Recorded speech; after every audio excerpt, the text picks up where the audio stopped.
السلام علیکم ورحمۃ اللہ وبرکاتہ۔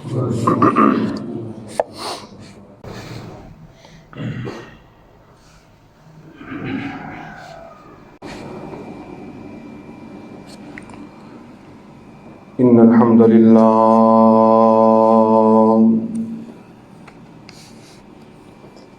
نحمده ونستعینه ونستغفره ونؤمن به ونتوکل علیہ ونعوذ باللہ من شرور انفسنا ومن سیئات اعمالنا من يهده الله فلا مضل له ومن يضلله فلا هادي له ونشهد أن لا إله إلا الله وحده لا شريك له ونشهد أن محمدا عبده ورسوله أما بعد فإن خير الحديث كتاب الله وخير الهدي هدي محمد صلى الله عليه وسلم وشر الأمور محدثاتها وكل محدثة بدعة وكل بدعة ضلالة وكل ضلالة في النار۔ اللهم صل على محمد وعلى آل محمد كما صليت على إبراهيم وعلى آل إبراهيم إنك حميد مجيد۔ اللهم بارك على محمد وعلى آل محمد كما باركت على إبراهيم وعلى آل إبراهيم إنك حميد مجيد۔ سبحانك لا علم لنا إلا ما علمتنا إنك أنت العليم الحكيم۔ رب اشرح لي صدري ويسر لي أمري واحلل عقدة من لساني يفقهوا قولي۔ رب زدني علما رب زدني علما رب زدني فهما۔ اللهم إنا نسألك علما نافعا ورزقا طيبا وعملا متقبلا۔ أما بعد فأعوذ بالله السميع العليم من الشيطان الرجيم۔ بسم الله الرحمن الرحيم۔ قال الله تعالى في القرآن المجيد والفرقان الحميد: يا أيها الذين آمنوا أطيعوا الله وأطيعوا الرسول ولا تبطلوا أعمالكم۔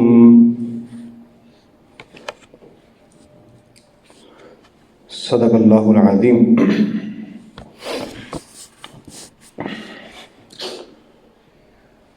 ہر قسم کی حمد و ثنا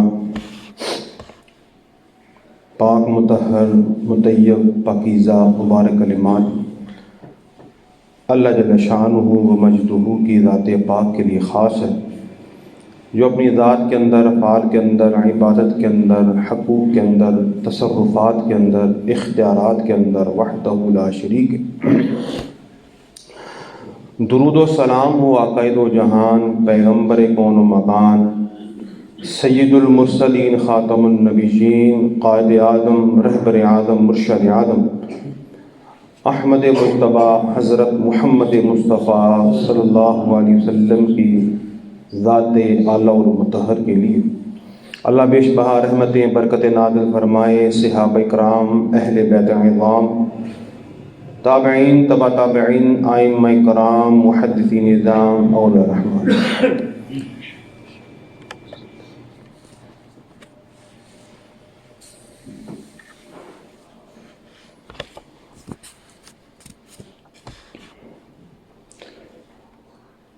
دین اسلام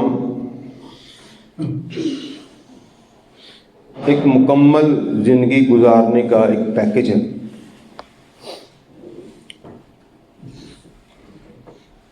اسی پر عمل کر کے، اسی کے تابع رہ کر اخروی کامیابی حاصل کی جا سکتی ہے۔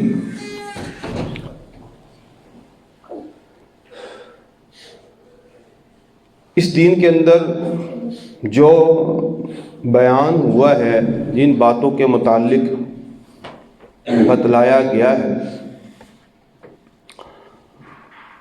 اس کو عنوان کرنا یہ دین ہے، اور مطلوب بھی یہی ہے کہ اللہ کے رسول صلی اللہ علیہ وسلم جو ہمیں دین سکھا کے گئے ہیں، چاہے دنیاوی معاملات ہوں چاہے اخروی معاملات ہوں، ہر معاملے کے اندر رسول اللہ صلی اللہ علیہ وسلم کی اتباع، آپ کی پیروی، آپ کا طریقہ، یہ ساری چیزیں ہی ذریعہ نجات ہے، کامیابی اور کامرانی کا محور ہے۔ اور اس سے اگر روح گردانی ہوئی، پشت پناہی ہوئی اور پہلو تہی ہوئی تو یاد رکھ لیجیے، یہ بات کہہ کر اعمال برباد ہو جانے ہیں کہ یہ اعمال، یہ عمل، یہ طریقہ پیارے پیغمبر علیہ الصلوۃ والسلام کا ہی نہیں ہے، کیونکہ اللہ رب العالمین نے قرآن مجید کے اندر بڑے واضح الفاظ میں یہ بیان فرمایا ہے، یا ایھا الذین آمنوا اطیعوا اللہ واطیعوا الرسول ولا تبطلوا اعمالکم، اے ایمان والو، اطاعت، فرما برداری اللہ کی کرنی ہے اور اللہ کے رسول صلی اللہ علیہ وسلم کی کرنی ہے۔ ان کی اطاعت کے برعکس کر کے اپنے اعمال کو برباد اور ضائع نہ کر لینا، یعنی جتنا رسول اللہ صلی اللہ علیہ وسلم نے ہمیں دین بتلایا، جو طریقہ سمجھایا، جو سیرت پیش کی، جو کردار پیش کیا، جو نمازیں پیش کی، جو روزے پیش کیے، پوری زندگی ہے۔ اب ہر ایک کی چیز کا نام لینا تو بات بڑی لمبی ہو جاتی ہے۔ ہر چیز میں ہمارے لیے رسول اللہ صلی اللہ علیہ وسلم کی جو ذات ہے بہترین نمونہ ہے، مشعل راہ ہے، اور یہی کامیابی ہے۔ کسی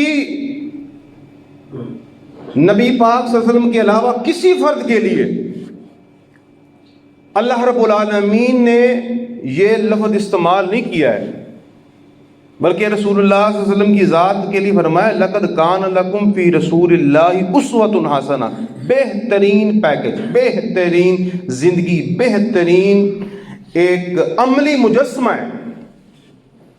ان کے مطابق عمل کیا ہے وہ آئے اطیع اللہ و اطیع الرسول کے دائرہ کار کے اندر، باقی سارے کے سارے اس آیت کے زیر عطاب آ جاتے ہیں، وَلَا تُبْطِلُوا أَعْمَالَكُمْ، کیونکہ اللہ فرماتے ہیں ایک مقام پر وَمَا آتَاكُمُ الرَّسُولُ، جو تمہیں تمہارا رسول دے فَخُذُوهُ، اس کو پکڑ لو، اس کو لے لو۔ جن کاموں کے کرنے کا شریعت کے اندر حکم مل جاتا ہے وہ کام کرنے ہیں، وہ لازم ہے، وہ ہماری زندگی ہے، اسی میں فوز و فلاح ہے۔ وما نہاکم عنہ فانتہوا، اور منع جس سے آ جاتی ہے کہ یہ کام نہیں کرنے ہیں، ان چیزوں سے دور رہنا ہے، ان چیزوں سے دور رہ کر ہی کامیابی ہے۔ تو میرے محترم بھائیو، دوستو، بزرگوں، تو یہ بات یاد رکھ لیجئے، میری کوئی بھی عبادت، میری کوئی بھی ریاضت، میرا کوئی بھی طریقہ کار دین کے اندر اس وقت تک قابل قبول، قابل عمل ہو ہی نہیں سکتا ہے، اللہ کے ہاں درجہ قبولیت تک پہنچتا بھی نہیں ہے، جب تک کہ وہ نبی پاک صلی اللہ علیہ وسلم کے طریقے کے مطابق نہ ہو۔ میں کسی دوسرے انسان کی بات نہیں میں کر رہا، کسی فرقے کی بات نہیں میں کر رہا کہ فلاں فرقے جیسا ہو، فلاں فرقے جیسا ہو، سارے مسئلے میں اختلاف ہو سکتا ہے، واحد رسول اللہ صلی اللہ علیہ وسلم کی شخصیت ہے، اس میں کسی کا کوئی اختلاف نہیں ہے۔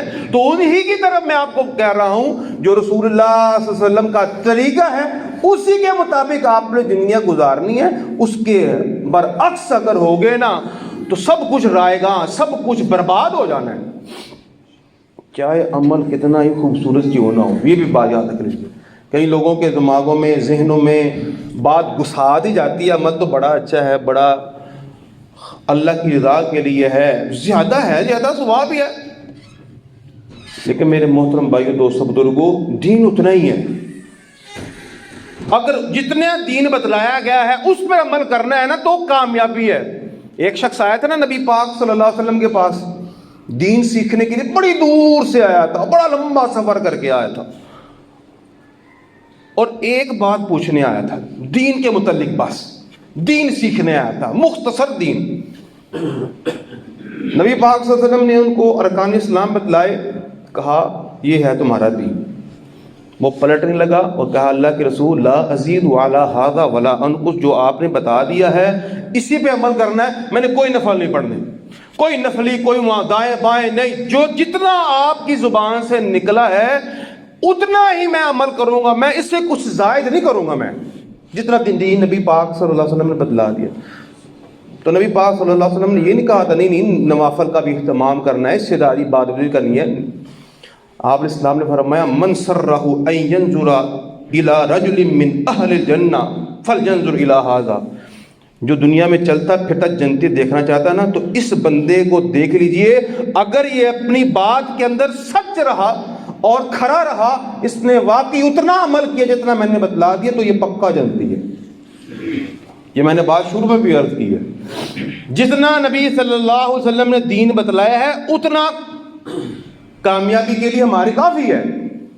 اگر اس سے زائد کریں گے، اپنی طرف سے لانے کی کوشش کریں گے اور نبی پاک صلی اللہ علیہ وسلم سے آگے بڑھنے کی کوشش کریں گے، 3 صحابہ نے کی تھی آگے بڑھنے کی کوشش۔ اما جان عائشہ رضی اللہ تعالی عنہا بیان کرتی ہیں 3 صحابی آئے اور انہوں نے آ کے نبی اسلام کی عبادت کے معاملات پوچھے، آپ نے بتائے اللہ کے رسول اسلام اتنی عظیم شخصیت ہو کے اتنی باتیں کرتے ہیں اور ہم تو گناہ گار ہیں، عہد کیا کرنے لگے، حالانکہ ان کی نیت اللہ کی قسم بہت ہی زبردست تھی، بہت شاندار تھی۔ ایک نے کہا بھئی اب میں ایسا کروں گا ساری رات ہی قیام کروں گا، اب تو میں رات کو سونا میرے لیے یوں سمجھ لے کہ حرام ہو چکا ہوا ہے، اب رات بھی ہر وقت اللہ کی عبادت ہے۔ دوسرے نے کہا میں شادی نہیں کروں گا، اب عبادت ہی عبادت کرتا رہوں گا، میں روزے رکھتا رہوں گا۔ یعنی اپنے آپ کو اللہ کے سپرد کرنے کی کوشش کر رہے ہیں۔ ظاہر سی بات ہے جب انسان شادی کر لیتا ہے تو دنیاوی معاملات میں پھنس جاتا ہے، تو اس کے لیے عبادت کرنا، وقت نکالنا عبادت کے لیے بڑا مشکل ہو جاتا ہے۔ تو اس طرح کی انہوں نے باتیں کی، رسول اللہ صلی اللہ علیہ وسلم تک ان کی باتیں پہنچی۔ آپ علیہ السلام نے ان کو بلایا، آپ نے فرمایا میں روزے بھی رکھتا ہوں، میں افطار بھی کرتا ہوں، میں سارا سال روزے نہیں رکھتا، کبھی کبھی روزے رکھتا ہوں اور کبھی چھوڑتا ہوں، ساری رات میں قیام نہیں کرتا، کچھ رات کا پہر میں سوتا بھی ہوں، کچھ رات کا لمحہ میں آرام بھی کرتا ہوں، میں نے شادی بھی کی ہے۔ یہ ہے میرا طریقہ، یہ ہے میری سیرت، یہ ہے میری زندگی۔ اس کے متعلق اللہ فرماتے ہیں لَقَدْ كَانَ لَكُمْ فِي رَسُولِ اللَّهِ أُسْوَةٌ حَسَنَةٌ، تو یہ ہے میرا طریقہ۔ فرمایا اس طریقے سے ہٹ کر کسی نے کوشش کی نا زائد کرنے کی اس کا میرے ساتھ کوئی تعلق نہیں ہے. من راغب عن سنتی فلیس منی. نیت کس کی ہے؟ 14ویں صدی کے گناہگار انسان کی نہیں ہے، پر اس کی نیت ہے جس نے قرآن کو اترتے ہوئے دیکھا ہے، نبوت کے زمانے کو پایا ہے. صحابی کی بات کر رہا ہوں، ان کی نیت اس قدر خالص نیت. رسول اللہ صلی اللہ علیہ وسلم نے ان کو بھی منع کر دیا تھا اتنی عبادت کرنی جتنی میں نے بتلائی ہے، میں نے کر کے دکھلائی ہے. یہ ہے میرا طریقہ ہے. جن عبادت کے متعلق میں نے آپ کو بتلایا، آپ کو سمجھایا، ترغیب دی ہے، اتنا عمل کرنا ہے، اس سے زائد ہے کچھ نہیں کرنا ہے. تمہاری کامیابی اور تمہاری کامرانی کے لیے وہی کافی ہے. لیکن مسئلہ آج میں جو سمجھانا چاہتا ہوں نا، بات جو بڑی تلخ حقیقت ہے، ہمارے بہت ہی تلخ حقیقت ہے، ہمارے ہاں جو سنتیں ہیں، جو نبی پاک صلی اللہ علیہ وسلم کے جو طریقے ہیں، ان پر زور نہیں دیا جاتا ہے، ان کو بیان نہیں کیا جاتا ہے، ان کو پیچھے رکھ دیا جاتا ہے. وہ نہ ٹیلی ویژن پہ آتے ہیں، نہ موبائل پر میسیجز کی شکل میں آتے ہیں، نہ دوسروں کو پیغامات کی شکل میں آتے ہیں، نہ اخبارات کی شکل میں آتے ہیں، کسی شکل میں نہیں آتے ہیں. سنت. لیکن کوئی ایسا کام ہو جو خلاف شریعت ہو، جو دین میں نہ ہو، اس کی پوری پروموشن ہوتی ہے، پری پلان، پورے ایک طریقے کے ساتھ، پوری ایک تنظیم کے ساتھ، پورے ایک سسٹم کے ساتھ اس کی ترویج کی جاتی ہے، اس کو پھیلایا جاتا ہے، اور اتنا زبان زد عام کیا جاتا ہے، اتنا زبان زد عام کیا جاتا ہے کہ اس سے بڑھ کر کوئی نیکی نظر ہی نہیں آتی. ہم سمجھتے ہیں کہ وہی نیکی ہے، بس اس کے علاوہ کوئی نیکی نہیں. سال میں ایک دن بس ایک مختص کر لو، بس اس دن ٹکا کے عبادت کر لو، پھر پورا سال چھٹی، کوئی پوچھنے والا نہیں ہے. جنت کے سرٹیفکیٹ مل گئے ہیں، موجیں لگ گئی ہیں، اب ہمیں کوئی پوچھنے والا نہیں ہے. پورا سال گیا، بس ایک دن ہم نے وہ عمل حاصل کر لیا. کس ذوم کے اندر، کس خیال کے اندر، کس سمجھ کے اندر، کس سبق باغ کے اندر کیا کیا سبق باغ دکھائے جا رہے ہیں ہم لوگوں کو. اور حالانکہ مسئلہ پتہ کیا ہے؟ ایسا دن، ایسی بات شریعت کے اندر ایک تو موجود بھی نہیں ہے، اور الٹا محنت کر کے ایک دن گناہ کمایا ہے، کیونکہ شریعت میں نہیں ہے. اس کو ہم کس لفظ سے تعبیر کرتے ہیں؟ بدعت کے نام سے. تو میرے محترم بھائیو، دوستو، بزرگوں، جیسا کہ آپ کو پتہ ہے الحمدللہ اللہ کے فضل سے ماہ شعبان جو ہے وہ آج کا ہوا ہے. اس طرح کے بعد مختلف جو مہینے آتے ہیں نا، تو ان کے اندر مختلف قسم کی لوگوں کی سوچیں ہو جاتی ہیں. جن باتوں کی تلقین رسول اللہ صلی اللہ علیہ وسلم نے کی ہوتی ہے، ان کو کوئی نشر نہیں کیا جاتا ہے، ان کو کوئی نہیں پھیلایا جاتا، اس کے لیے کوئی تیار نہیں ہو جاتا. لیکن جو من گھڑت موضوع، خود ساختہ بنائی ہوئی روایات، احادیث اور ضعیف درجے کی روایات، ان کو لے کر ایسا جناب اس کو نشر کیا جاتا ہے، ایسا پھیلایا جاتا ہے کہ اصل جو فضیلت ہے وہ مفقود ہو جاتی ہے، جس کا کوئی تعلق ہی نہیں ہے وہ جناب زبان سے عام ہو جاتی ہے. اب محرم کے مہینے دیکھ لیں. محرم کے مہینے میں کیا ہے؟ محرم کا مہینہ یہ اس کے اندر 2 روزے ہیں، اس کی کوئی جناب اشتہارات نہیں لگ رہے ہیں، اس کی کوئی ترویج نہیں ہو رہی ہے. ذوالحجہ کے مہینہ کے پہلے 10 دن ہیں، ان کا جناب کوئی ذکر نہیں ہو رہا، اتنے اہم.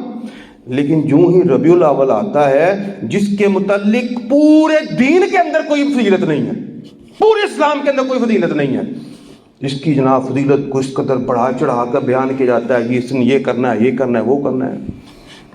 یاد رکھ لیجیے، جس معاشرے میں ایک بدعت آتی ہے نا، نیا کام آتا ہے، ایک سنت چلے جاتی ہے. ظاہر سی بات ہے، ایک جگہ پر دوسری جگہ پہ چلے جاتی ہے. اگر ایک جگہ روشنی ہے تو وہاں اندھیرا ہو سکتا ہی نہیں ہے، اگر جس جگہ اندھیرا ہے تو روشنی وہاں پر ہو ہی سکتی ہے.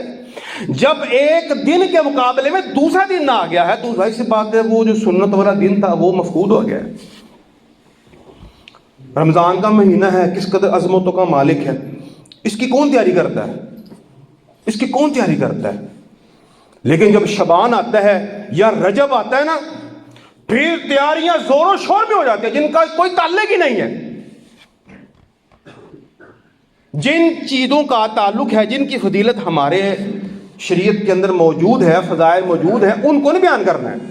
جیسا کہ ماہ شعبان ہے، ماہ شبان کے جو مشہور اور معروف فضائل جو لوگ آپس میں ایک دوسرے کو بیان کرتے ہیں، اللہ کی قسم اٹھا کے کہہ رہا ہوں،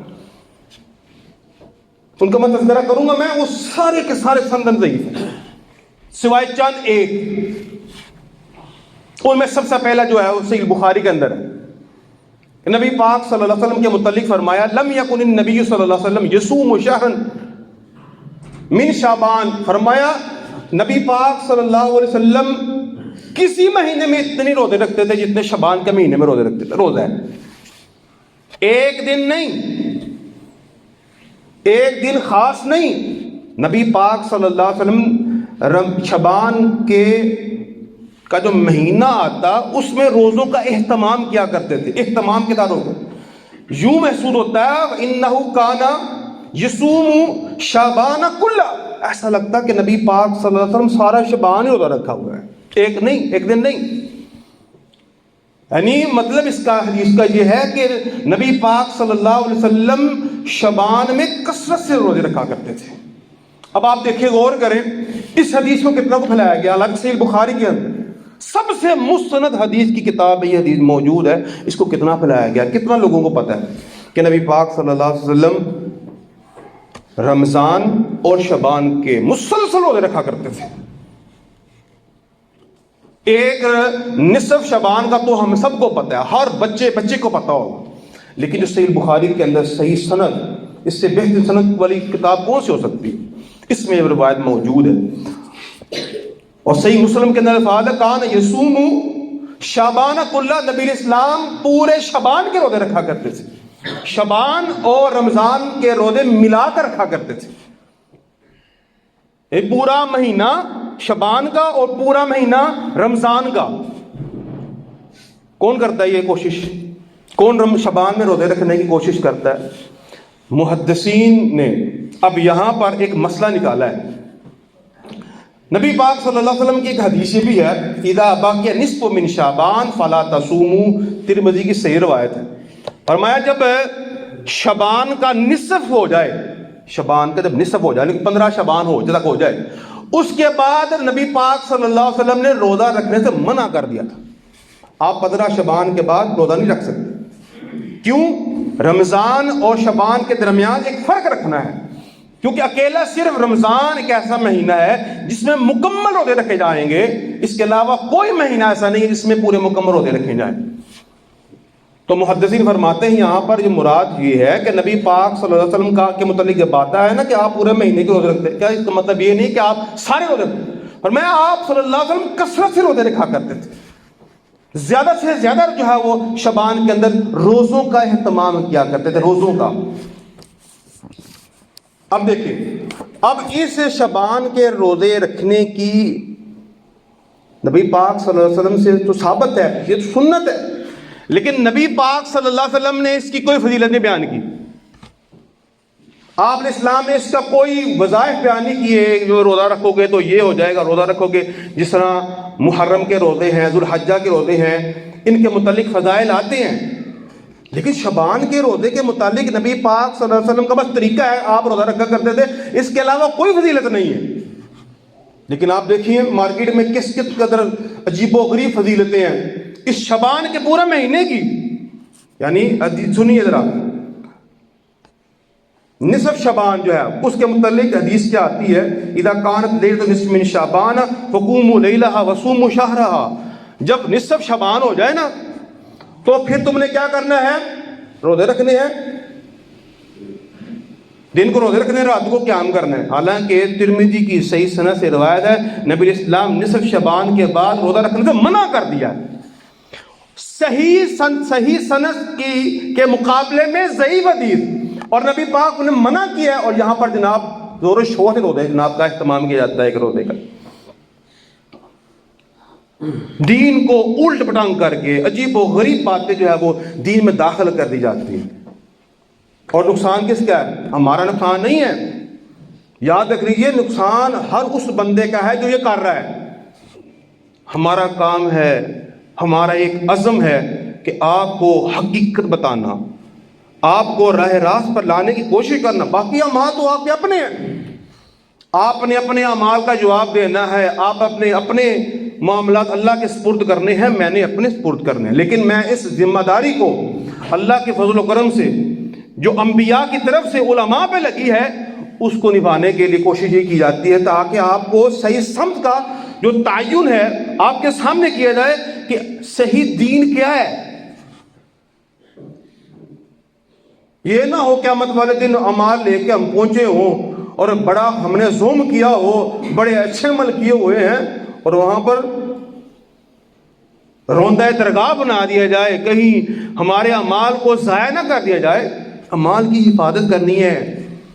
اعمال کی قبولیت کے اندر ایک سب سے بنیادی چیز شرط وہ یہی ہے کہ وہ عمل نبی پاک صلی اللہ علیہ وسلم کے بتائے ہوئے طریقے یا کیے ہوئے عمل کے جیسا ہو کہ آپ علیہ السلام نے وہ عمل کیا، ٹھیک ہے، آپ نے ہم نے وہ عمل کرنا ہے۔ تو میرے محترم بھائیوں، دوستوں، بزرگوں، اس طرح ایک اور اس میں جو سب سے بڑی قباحت ہے جس کو ہم ایک شب برات کے نام سے بھی جانا جاتا ہے، شب برات، جس میں جناب لوگ پٹاخے پھوڑتے ہیں، آتش بازی کرتے ہیں، لاکھوں کروڑوں روپیہ جناب جو ہے وہ زیر آتش کر جاتے ہیں، برباد کرتے ہیں۔ گھروں میں جناب کمکمے لگ رہے ہیں، روشنیاں لگ رہی ہیں، چراغاں ہو رہا ہے، راتوں کو محفلیں قائم ہیں اور نعتیں پڑھی جا رہی ہیں، ایک دوسرے کو کھانے کھلائے جا رہے ہیں، اور دلیل کے طور پہ قرآن پاک کی آیت کو پیش کیا جاتا ہے، انا انزلناہ فی لیلۃ مبارکۃ انا کنا منذرین، کہ یہ رات اس قدر فضیلت ہے والی ہے کہ اس میں اللہ نے قرآن پاک نازل کیا ہے۔ میرا آپ سے سوال ہے، اس بات کو آپ سب جانتے ہو کہ قرآن کس رات میں نازل ہوا تھا؟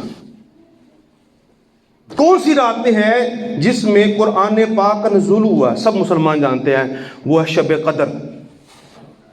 شب قدر ایسی رات ہے جس میں اللہ کی طرف سے قرآن پاک نازل ہوا تھا، تو اس کا تذکرہ اللہ تعالیٰ نے سورۃ القدر میں بھی ذکر کیا ہے، فی لیلۃ القدر انا انزلناہ فی لیلۃ القدر، ہم نے قرآن پاک کو قدر والی رات میں نازل کیا۔ وہ کون سی ہے؟ وہ رمضان کے آخری عشر کی طاق راتوں میں سے ایک ہے۔ صرف اپنے موقف کو ثابت کرنے کے لیے، صرف اور صرف جو ہے وہ کھانے پینے کے لیے، صرف لوگوں کی جیبوں کو ہلکا کرنے کے لیے یہ سارے ڈھکوسلے کیے جاتے ہیں۔ اللہ کی قسم، اللہ کے فضل و کرم سے ہم آپ کے دین کے بھی محافظ ہیں، آپ کے پیسوں کے بھی محافظ ہیں، اور آپ کے اعمال کی بھی درستگی کے بھی محافظ ہیں کہ عمل وہ کریں جو نبی پاک صلی اللہ علیہ وسلم نے کیے ہیں۔ لوگ مارکیٹ میں کھانے پینے بیٹھے ہوئے ہیں، ایسے سانپ کی طرح منہ کھولے ہوئے ہیں، لوگوں کے پیسوں پر نظر ہے۔ میں آپ سے اللہ کی قسم اٹھا کے کہہ رہا ہوں، 1 روپے کا بھی طلبگار نہیں کہ میں آپ سے بولوں بھی مجھے اتنے پیسے دے۔ میں صرف اور صرف یہ چاہتا ہوں، میرا جو مقصد یہ ہے، علماء کا مقصد جو ہے، وہ دین کے خادموں کا مقصد یہ ہے کہ آپ صراط مستقیم پر چلیں، جس کے لیے میں ہر نماز میں دعا کرتا ہوں نا، اہدنا الصراط المستقیم، میں اس صراط مستقیم پر آپ کو چلانے کی کوشش کرنا چاہتا ہوں۔ آپ نبی پاک صلی اللہ علیہ وسلم کے طریقے پر آ جائیں، بس ایک ہی خواہش ہے بس کہ آپ میرے نبی کے طریقے پہ آ جائیں، جن کا طریقہ کائنات کے سب طریقوں میں سے بہترین ہے، جو طریقہ صرف اور صرف جنت کی طرف جاتا ہے، جو طریقہ اللہ رب العالمین کا پسندیدہ طریقہ کار ہے۔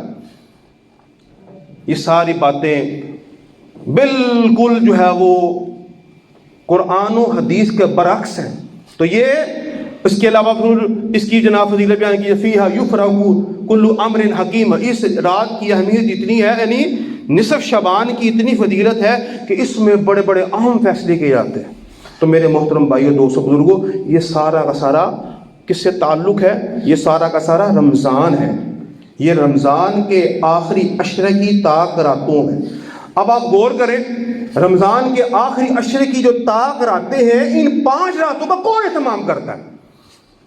1000 مہینے کی عبادت سے افضل ہے ایک رات، وہ شب قدر جسے ہم کہتے ہیں، ایک رات کون اہتمام کرتا ہے؟ اس کے فضائل سے کون انکاری ہے؟ ہر مسلمان، اس میں چاہے وہ سنی ہے، چاہے وہابی ہے، چاہے دیوبندی ہے، کوئی بھی ہے، سب مانتے ہیں کہ واقعی وہ شب قدر جو ہے وہ خیر من 1000 شہر، 1000 مہینوں کی عبادت سے افضل ہے، اتنے مقام ہے۔ اس کا کون اہتمام کرتا ہے؟ اس کے لیے کون اپنے آپ کو تیار کرتا ہے؟ یہ جو شعبان کا مہینہ ہے نا، اللہ کی قسم یہ تو رمضان کی تیاری کے لیے، اس کے جو روزے ہیں نا یہ رمضان کے لیے اپنے آپ کو تیار کرنے کے لیے ہے۔ جب بچہ کوئی پیپر دیتا ہے نا تو اس سے پہلے تیاری کرتا ہے، تیاری کر کے اپنے آپ کو مکمل ریڈی کر کے پورا ازبر کر کے پھر جو ہے وہ ایگزام دینے جاتا ہے۔ تو یہ رمضان المبارک بیسیکلی یہ خیر و برکت والا مہینہ ہے، تو اس سے پہلے جو شعبان کا مہینہ ہے یہ رمضان کی تیاری کے لیے ہے۔ لوگوں نے اس کو کھانے پینے والا مہینہ بنا لیا ہوا ہے۔ بازار میں جب آپ دیکھیے، مجھے یہاں کا تو نہیں پتہ لیکن ہمارے یہاں پر سیالکوٹ شہر کے اندر جناب وہ پکائے جا رہے ہیں، حلوے تک پکائے جا رہے ہیں، وہ قتلمے سے پکائے جا رہے ہیں، ایسی عجیب و غریب۔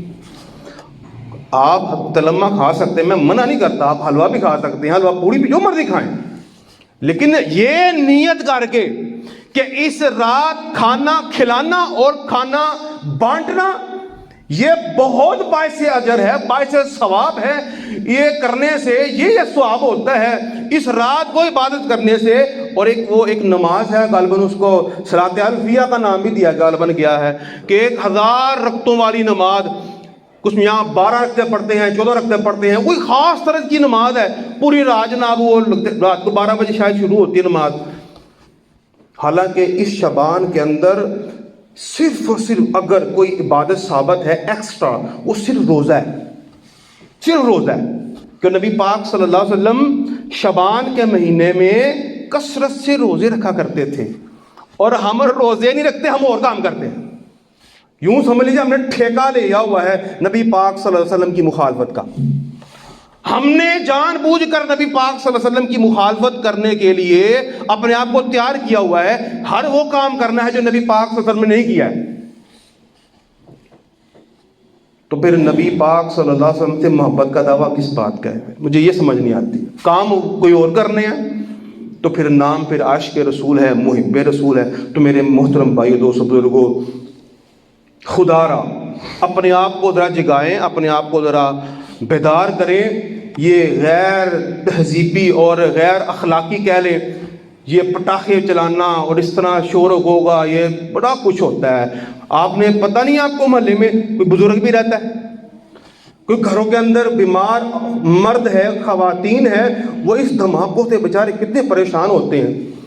ہمارے شہر میں تو بہت زیادہ اس طرح ہوتا ہے، اور جو محلے کے جو بزرگ ہیں وہ تاکہ باہر آ جاتے ہیں کہ کہیں اور جا کے چلا لو، یہاں پہ کیوں کر رہے ہیں، اور پھر ضد پہ جان بوجھ کر ادھر جناب مستیاں کرتے ہیں۔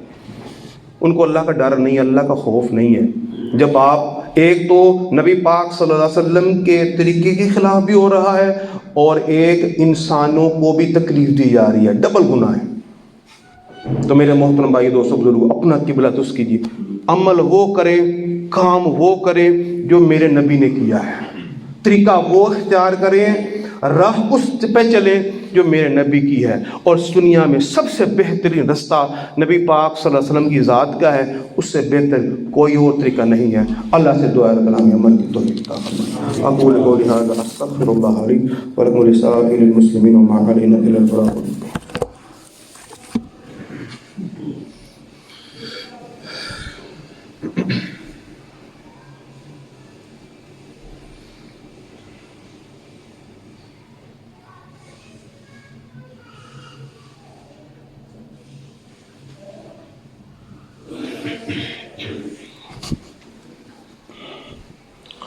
إن الحمد لله نحمده ونستعينه ونستغفره